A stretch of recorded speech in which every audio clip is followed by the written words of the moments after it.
कोण आहे केदार? केदार कोण आहे? केदार कोणीच नाहीये. जे ते मी आहे. वारस कोण आहे? वारस मी आहे ना. हा वैभव, तो जर माझ्या आणि माझ्या प्रॉपर्टीच्या मध्ये आला ना तर त्याची अशी अवस्था करेन ना की त्याने स्वप्नात सुद्धा. तू का घाबरतेस? तू का घाबरतेस? हा डोंट वरी, आपलं आहे ना सगळं. हा मग मला मिळणार.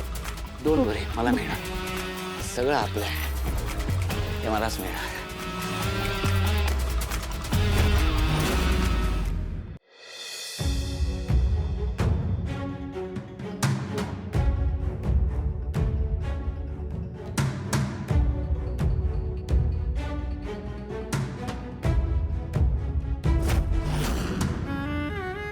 काय करतोस तू केदार?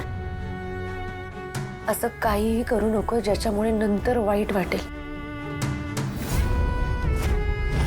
मला काहीही वाईट वाटणार नाही.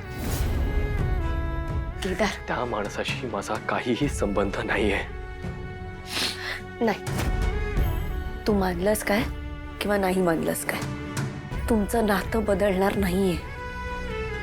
ते तुझे वडील आहेत, तुमचं रक्ताचं नातं आहे आणि ही गोष्ट कधीही बदलणार नाही.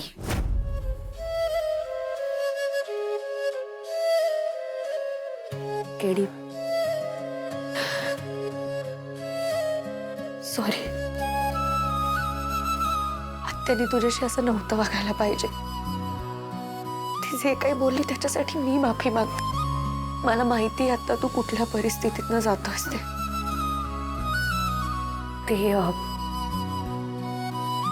दयानंद काकांकडे काय झालं? तुम्ही भेटलात का? काही बोलणं झालंय का तुमचं? केदार, काय झालंय?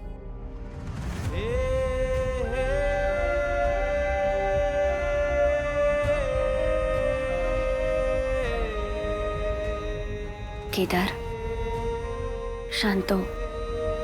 तू एकटा नाहीयेस रे. मी आहे ना तुझ्या सोबत. मी आहे, सुमी आहे, नमा आहे, बाबा आहेत. आपली टीम आहे, साधू सर आहेत.